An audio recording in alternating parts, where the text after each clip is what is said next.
providing lower premium options to individuals and families. He will continue to work with Congress on the additional legislation, the part of this three-pronged strategy to increase choice while decreasing prices, including allowing health insurance to be sold across state lines, adding to the list of healthcare-related costs patients conduct with their health savings accounts, streamlining the process at the FDA so that lower-priced generic medicine gets to the market faster, inviting small business to band together to negotiate for lower health insurance for all their employees, and reforming the medical malpractice lawsuit system so that doctors are not forced to perform unnecessary and costly procedure and tests out of fear of future litigation. Our healthcare system is large, complex, and critically important not only to the health of our citizens, but to the health of our economy. Through common sense, patient-focused reforms, the President will work with Congress to create a new system that doesn't impose a one-size-fits-all, government-knows-best vision on the American people. We will empower the American people to make their own choices about health care that make them best work for themselves and their family, that will bring costs for everyone down. After the listening session, the President had lunch with Vice President Pence and Secretary of Transportation Chao. Later this afternoon, the President will welcome all of his confirmed cabinet members to the White House for their first cabinet meeting. This meeting is an important opportunity for the President to share his vision with the country, with his cabinet members, providing direction for them to bring back to their agencies and departments to ensure that the entire administration is working towards the same goals.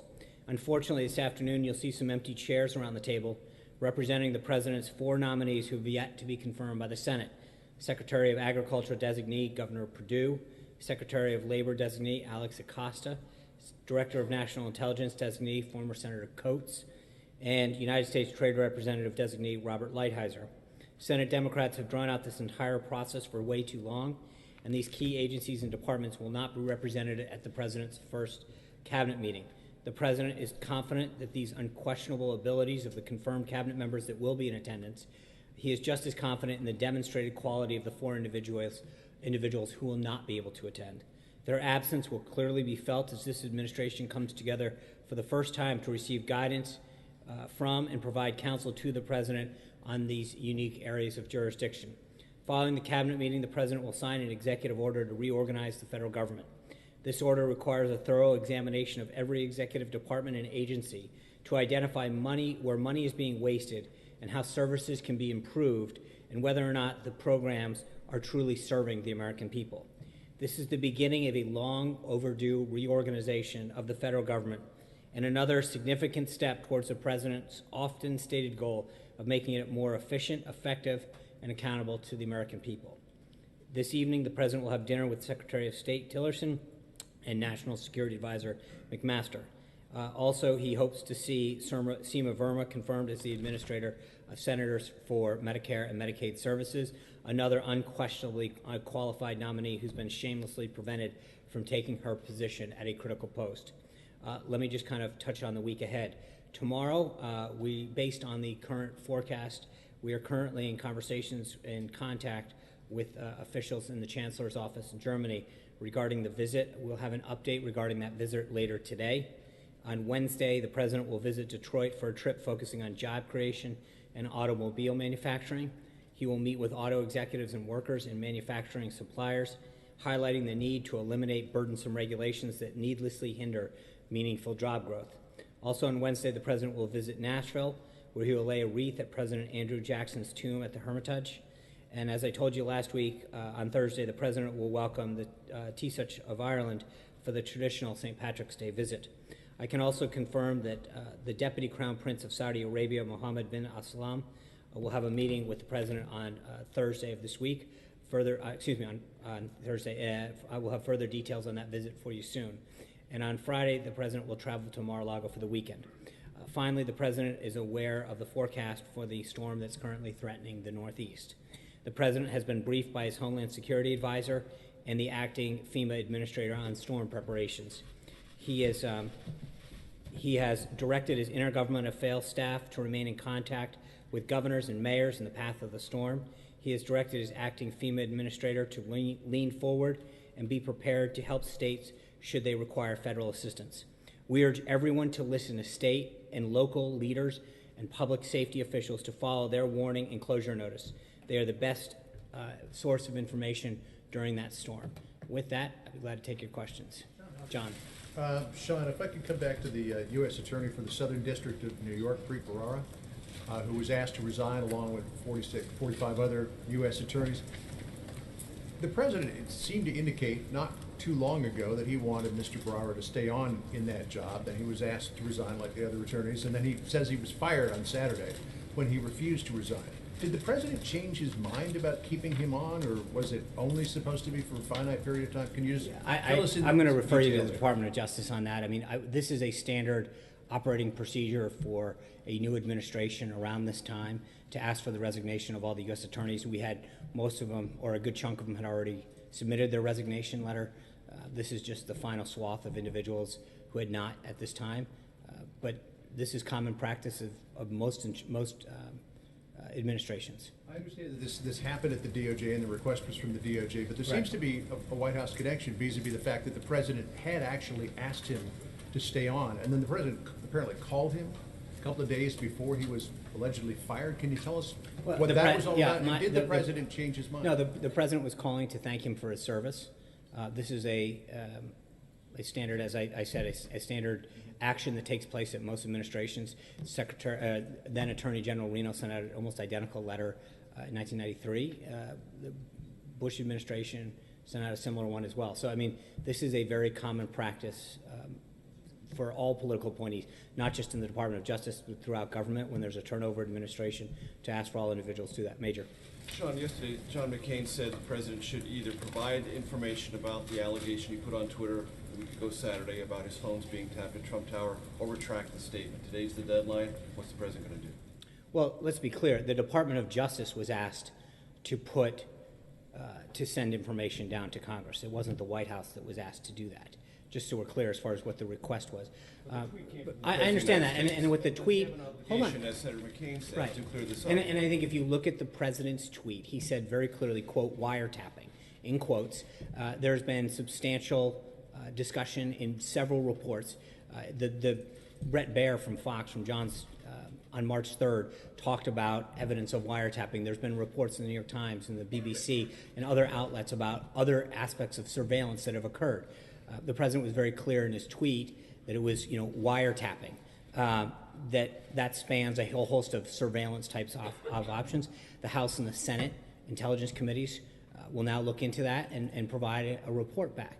But I think that there has been numerous reports from a variety of outlets over the last couple months that seem to indicate that there has been different types of surveillance that occurred during the 2016 election. And so what you're saying is the president doesn't have an obligation to provide any No, I'm not evidence. saying that at all. Not at all. What I'm saying is the request that was made from the House was to the Department of Justice. I think that that's an appropriate question to ask them. What I'm telling you is, from a White House perspective, there's no question that there have been an abundance of reports regarding surveillance and other type of activities that occurred during the 2016 election. And that leads us to believe that the president's only evidence are these reports. No. That leads you to believe that. I'm saying to you, right, and I'm saying to you is that what we made clear on that Sunday was that the House and Senate Intelligence Committees have the means, the process, and the access to go in and look at the entirety of the evidence that's being presented to them and make a determination that they can report back to us. Sean. Yeah. I Right. think, Sean, following up on Major's question, does the president feel he has an obligation, once the investigation is over, to release some sort of statement in response to whatever the findings are? That's my first question. I have a second one for you. Well, let's get there first. I think to start to presume what the outcome is going to be before the House and the Senate look at all of the evidence and information and reports that are presented to them would be a bit presumptuous. So I think let's slow down a little, let them look at everything, and then let them make some determinations. My second question for you, has President Trump donated his paycheck from the month of February like he promised to do during the campaign? The president's intention right now is to donate his salary at the end of the year, and he has kindly asked that you all help determine where that goes. The way that we can avoid scrutiny is to let the press corps determine where it should go. He will. In all seriousness, I think his view is he made a pledge to the American people. He wants to donate it to charity, and he'd love your help to determine where it should go. Suggest the Correspondence Association They, for a scholarship. that would be a great way Journalism to, scholarship. that'd be a great way to do it. Rob, Thanks, yeah. thanks a lot, Sean. I wanted to follow up with you on questions regarding Michael Flynn, who is no longer in the administration. There's a 5-year lobbying ban that's been imposed upon all Trump administration employees. Right. Does that also apply to Michael Flynn? Would he not be permitted to lobby now for 5 years because of the agreement that he signed when he became the National Security Advisor? That would be correct. I'd have to check and actually figure out when he signed or if he signed the form. But yes, all administration officials who come in are required to sign that ethics pledge, banning them from lobbying for 5 years, and then a lifetime ban on lobbying on behalf of any foreign government. And then related to that, what are the repercussions if an employee of this administration lobbies within 5 years? Where's the teeth? What's the penalty? What's the punishment that would be imposed on that particular Trump administration employee? I'd have to get back to you, John. I don't know whether that's a Department of Justice aspect or not, but I will get back. Yeah. Yeah, I was wondering, did the president ask Preet Bharara to stay on during their conversation during the transition or not? I was not privy to that conversation.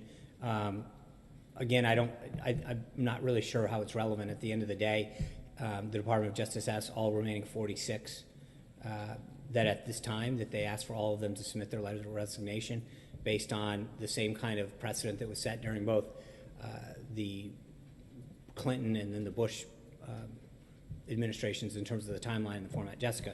I just wanted to ask about the reports about President Xi Jinping visiting Mar-a-Lago April 6th and 7th. Can you confirm that visit and talk about what you want to accomplish with that type of less formal visit? And secondly, with respect to that visit, you still don't have a confirmed ambassador. You don't have an assistant secretary of state for East Asia affairs. How does that affect your planning and ability to really properly brief the president and make sure he has a strong position? So planning is ongoing for a visit between President Trump and President Xi at a date to be determined. We're not ready to confirm that. We will have more details. It's the purpose of this meeting, of that kind of a meeting, to help diffuse tensions over North Korea and the recent deployment of the THAAD military battery to South Korea. Any meeting between the President of the United States and the People's Republic of China would necessarily cover a broad range of topics of mutual concern. Secretary Tillerson is traveling to the region now. So I think as we go forward, we will have additional details on both the timing and the location of that when you go forward. The implication that you're saying Tillerson is traveling, that he's setting up the visit, Sean? I'm sorry? The implication of you talking about Tillerson's visit, that he's going to be laying Well, I the just groundwork think, for the he's dates? in the region. I'm sure that in his visit to Japan, South Korea, and then China, that preparations will come up as well as areas of mutual concern. Yeah. John, there's been a rash of... You just jumped. Can you hear me or not? What's that? Is it me? Sure. Let's go one at a That's time. fine. There's been a rash of attacks on LGBT community centers throughout the nation. Over Yeah. the weekend, the community center here in D.C., Casa Ruby, was attacked and a transgender staffer was assaulted. And this follows similar attacks that have taken place in recent days in Orlando, Florida, New Jersey, and Oklahoma. This is not unlike the anti-Semitism that the president has already denounced. Will the president also denounce these attacks? Sure. I think one of the points that we've made in previous statements on this is that this is not the way that we as Americans solve our differences. We don't attack each other. We don't engage in this kind of behavior. I think we have a First Amendment that allows us to express ourselves, and that's the appropriate way. But doing it where you're threatening violence or destruction or vandalism is inappropriate in all of its forms. Connected, though, to the withdrawal of the transgender guidance, do you think? It's what? Is it all connected? I don't believe there is any connection between. I think that would be a stretch, to say the least. Yes, ma'am. Thanks for taking my question. I wanted to ask about North Korea. You mentioned North Korea. Can you tell us a little bit about the review of North Korea right now, and what direction you think the administration is going in terms of the relationship, trying to manage the threat to North Korea? Well, as I mentioned, Secretary Tillerson's headed to the region. He'll meet with his counterparts in South Korea, Japan, and then ultimately in Beijing. That's obviously going to be a major subject. And as I mentioned, when we ultimately meet with President Xi and others, that'll be a discussion. It's something that he's talked about prior to the resignation of the last South Korean president. It was something that had been part of an ongoing discussion. So that there's an internal review that we continue to have But then there's obviously a geopolitical conversation that we're having with partners in the region as we look to contain North Korea's military threat. Yeah. Thank you, Sean. Scott, can you confirm that any cooperation with Russia with regard to Syria is off the table? And if not, is it fair to say that the forthcoming anti-ISIS plan does include some sort of cooperation with Russia? Well, I'm not going to get into what the plan. I mean, the plan's not done yet. As I mentioned a couple days ago, Secretary Mattis was briefing the principals, and that plan is continuing to evolve. So I'm not going to start to rule out one country, but I think the president has been very clear in the past that if a country shares our commitment to defeating ISIS and we can work to them in an area of shared mutual concern, then we will do so. Second question. The Kremlin spokesperson said that Russian President Putin and President Trump will meet at the G20. Can you confirm that? And would the White House rule out a possibility of a meeting before that? I will follow up on that. I don't have a date. I know that the team is working very actively with respect to bilateral meetings at the G20. I don't have anything for you on that, Roberta. Director Mulvaney said yesterday that he felt the Obama administration had been manipulating the unemployment rate.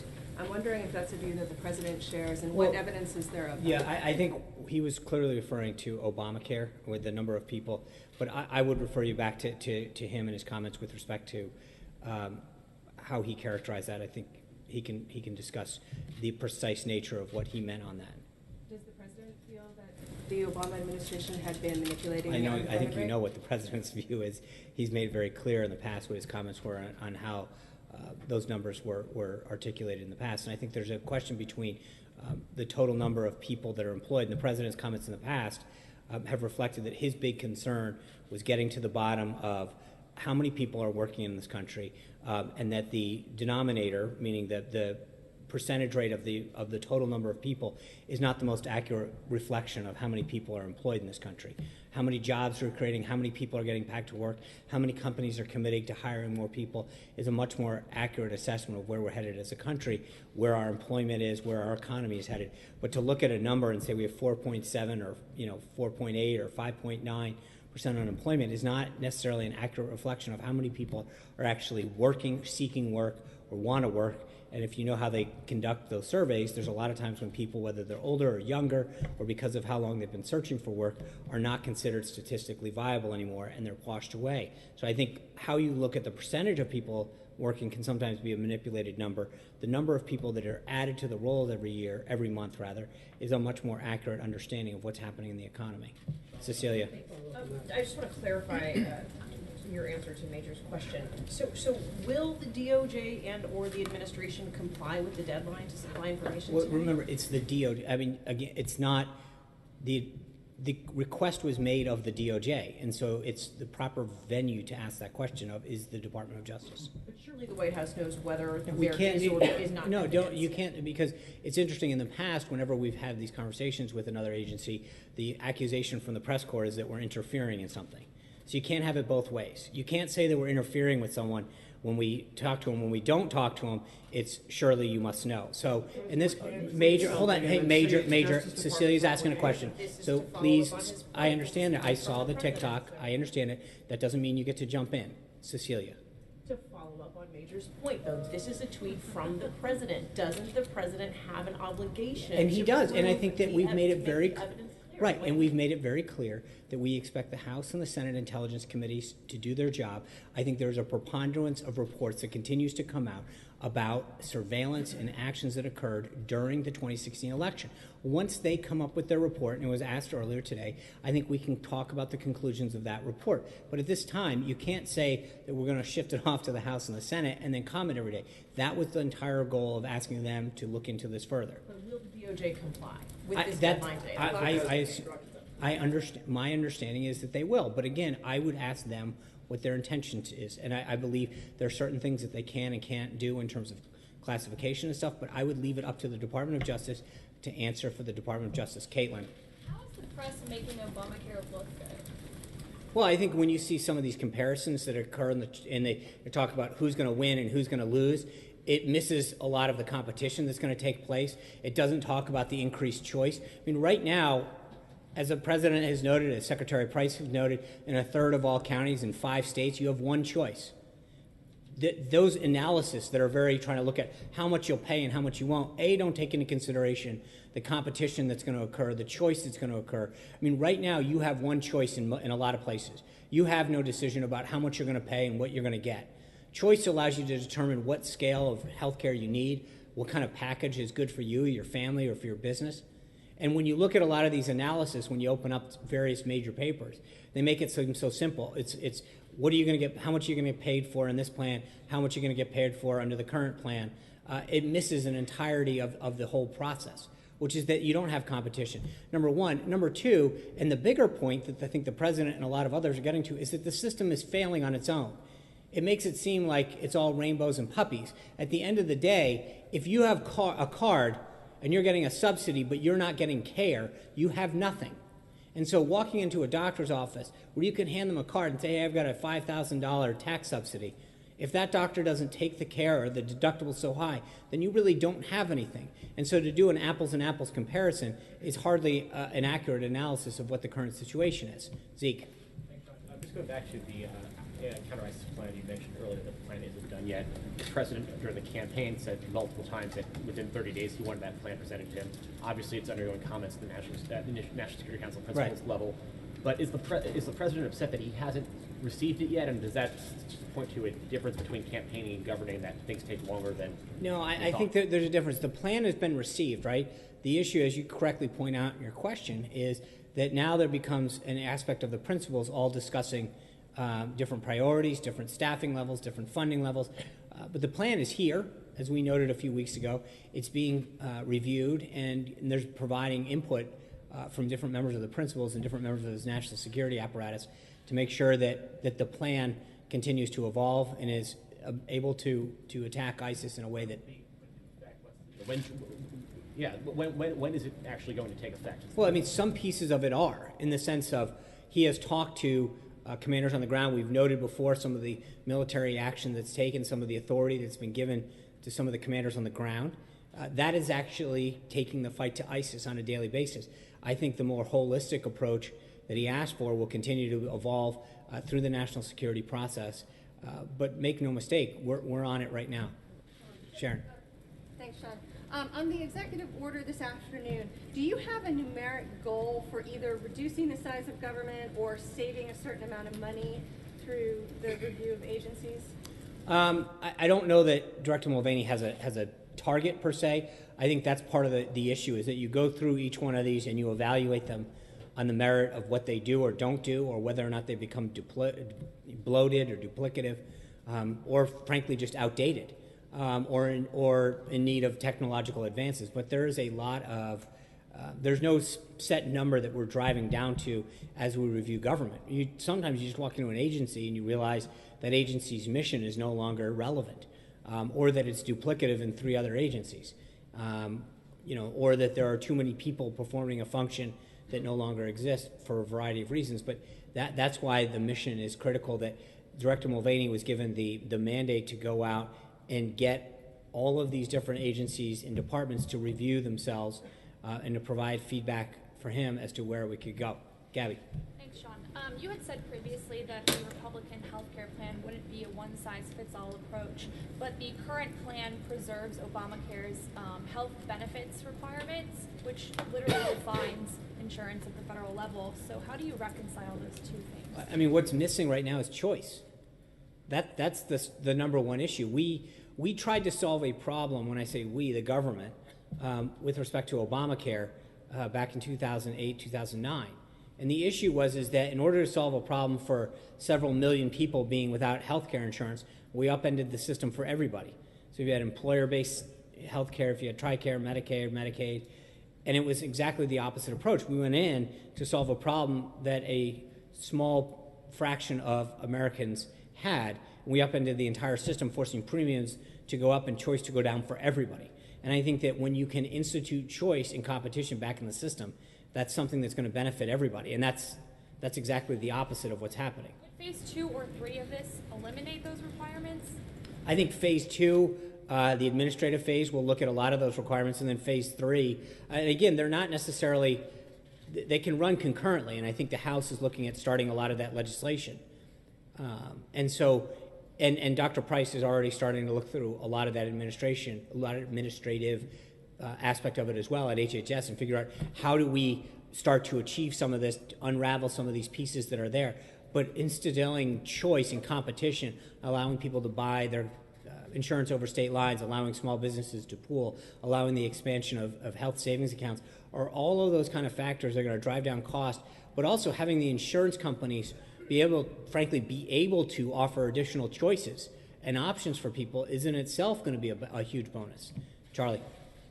A lot of conservatives are complaining that, or suggesting that the president doesn't fully back the Paul Ryan healthcare plan. Has the president spoken with Paul Ryan about the plan, and have they had any conversations about its future in Congress? They have spoken, yes. I don't know when the last time they have, but the president's fully committed to this plan. I think you saw Secretary Price and Director Mulvaney out discussing that this weekend. They're committed to the plan. And look, I mean, Director Mulvaney made it very clear this weekend as well that if through the process we can find some ideas that make this a stronger, more patient-centric piece of legislation that will ultimately benefit Americans, then we're going to do it. That is not, we're not saying this is the only way forward as it works its way through the House and then ultimately through the Senate. If there are ways that we can enhance the bill through the legislative process, we're willing to do that. Peter. Would you like to know? Okay, thank you. The President spoke to the Chancellor of Germany. They agreed, due to the current weather, that the meeting should be postponed. The meeting has been rescheduled to March 17th, this Friday. Same schedule of events on March 17th. I'll answer my question if I can very quickly then. Thank you for your assistance with the... That's news. You spoke on behalf of the president, quoting him on the jobs report on Friday. Yeah. You said they may have been phony in the past, but it's very real now. I guess the question is... They are very real now. They are very real now. The question is... Just want to make sure you get it right. When should Americans trust the president? Should they trust the president? Is it phony or real when he says that President Obama was wiretapping? Well, again, let's get back. I think there's two things that are important about what he said. I think recognizing that it's the Obama... He doesn't really think that President Obama went up and tapped his phone personally. I think, but I think there's no question that the Obama administration, that there were actions about surveillance and other activities that occurred in the 2016 election. That is a widely reported activity that occurred back then. The president used the word wiretap in quotes to mean broadly surveillance and other activities during that. And that is, again, something, it is interesting how many news outlets reported that this activity was taking place during the 2016 election cycle, and now are wondering where the proof is. It is many of the same outlets in this room that talked about the activities that were going on back then. So on the same topic, on the CBO report, did the president think it was real then and is phony now? Which CBO report? On the expectation the CBO report is coming out, about which you said, if you're looking at the CBO for accuracy, you're looking in the wrong place. 3 years ago, you said of the CBO report that it confirms Obamacare is bad for the economy. So the question is... Well, it was bad for the economy. Okay, so the bottom line is, the question is, was it real then and is now phony? As you said, it's not the place right, so let's look accuracy. Okay, so let's look at the CBO's projection. It said their projection on Obamacare was that in 2016 would have 24 million people on it. The actual figure is 10.4 million people, less than half the number of people that it predicted would be insured were on it, and it's declining. So the only point, Peter, is to make sure that people understand, if you're looking to get a bullseye accurate prediction as to where it's going, the CBO was off by more than half last time. So this is not about what my understanding or my belief of the CBO is. The last time they did this, they were wildly off, and the number keeps declining. And so the question that needs to get asked right now, or frankly the awareness that needs to be brought up right now, is that if you're going to look at a number tonight, I think you have to look through the scope of whether or not that number is. Now, it was bad for the economy. That was right. You can glean that in terms of the direction, what the impact that it had. But as far as their numbers go, on the number of people that they predicted back then would be covered now, they were off by more than half. I guess the question is, when can we trust the president when he says something's phony or when he says it's You real? asked a question about CBO, and now you're conflating it with the question of the president. No, the question is about wiretapping first. Okay. So we went on to CBO. So the question in simple terms is, when he says something is when he says something, can we trust that it's real? Yes. Or should we assume that it's phony? Well, no. Suggest that it's real, How can absolutely. we believe that it's real when you just told us that it was phony then, Wait, but now I it's did not real? tell you that, Peter, and you're trying. On Friday, that the president said, you didn't, the president said the numbers were phony then, but they're very real now. So how can we trust Well, I also mean, anything I he think says that there's a that big. he won't later say, but- actually, it was the Hold on, opposite? hold on. I think the difference is the president was talking then and now about job creation, the number of jobs. The issue that he brought up in the quote that you're talking about was the percentage of people who are unemployed.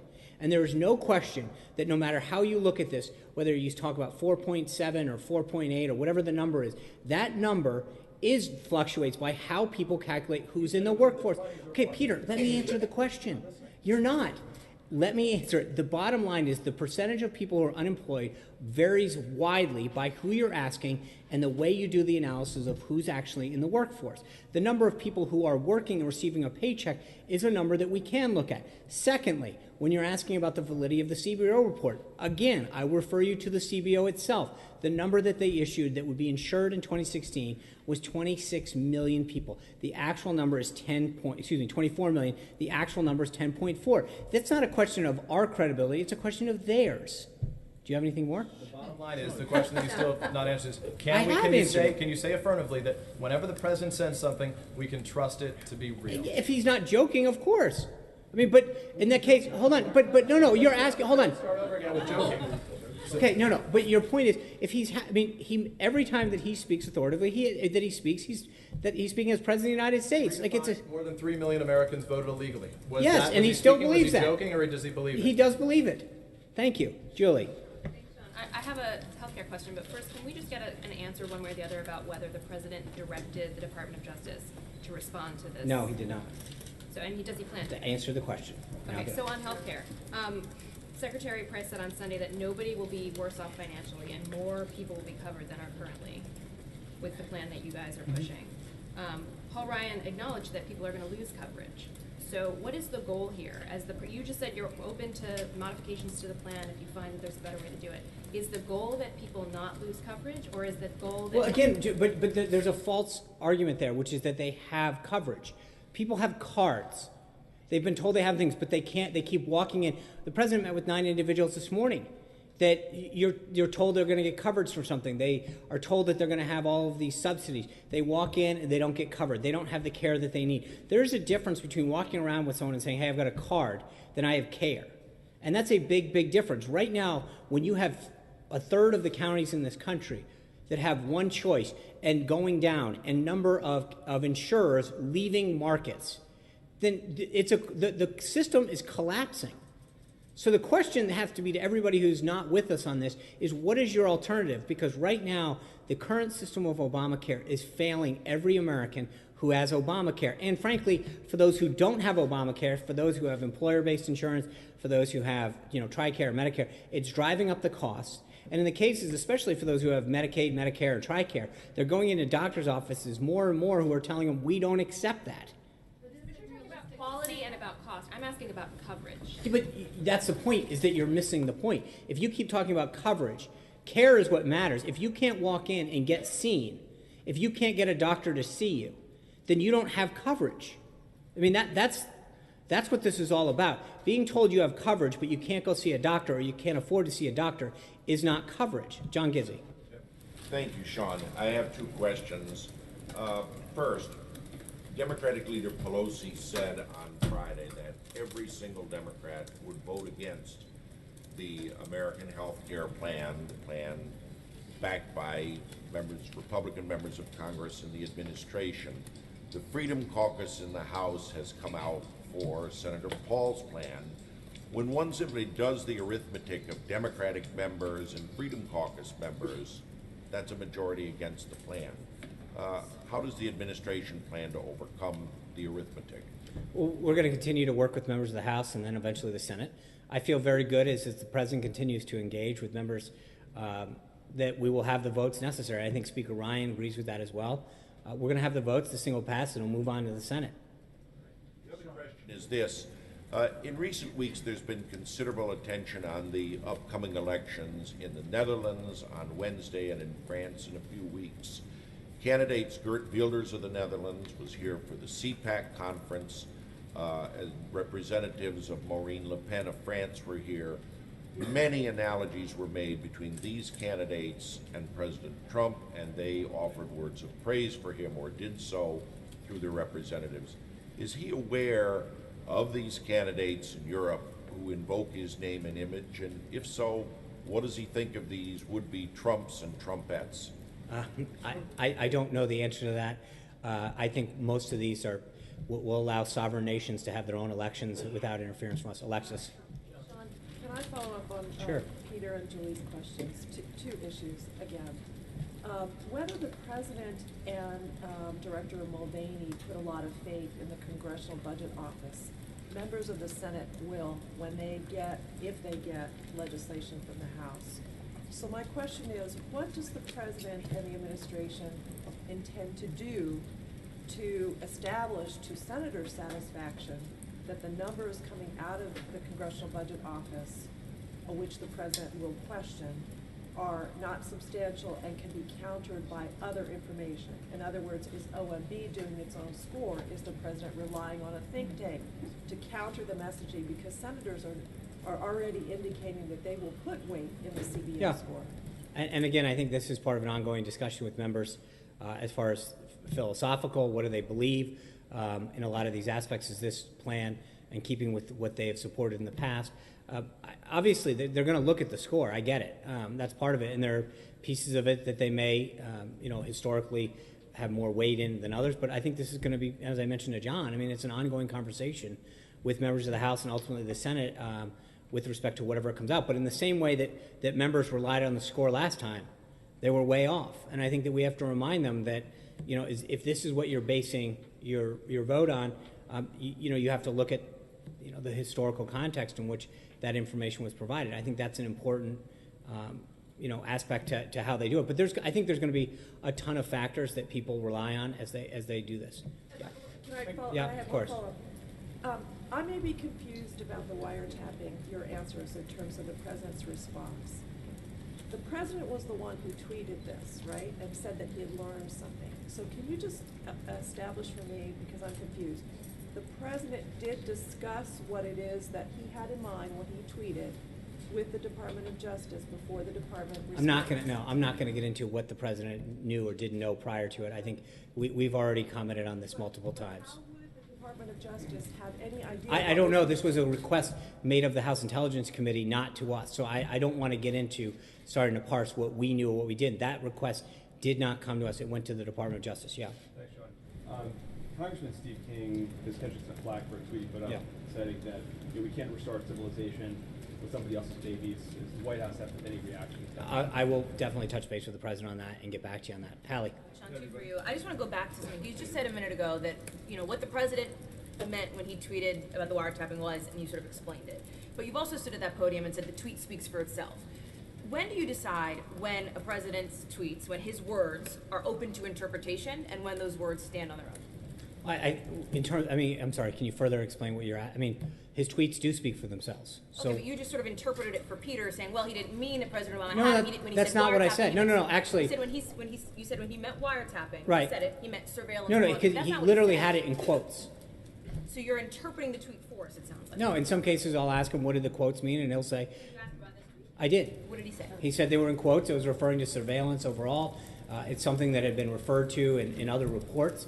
So he cited other reports in his conversation with you? He did, yes. So is that what he was basing that tweet on? Was other I'm not, reports? as I just mentioned, it was a good try, but I've already been clear on that. Yeah. Just this- Actually, I just have a second topic for you, Sean. I want to go back to this healthcare idea. Just yes or no, are CBO numbers legitimate or not?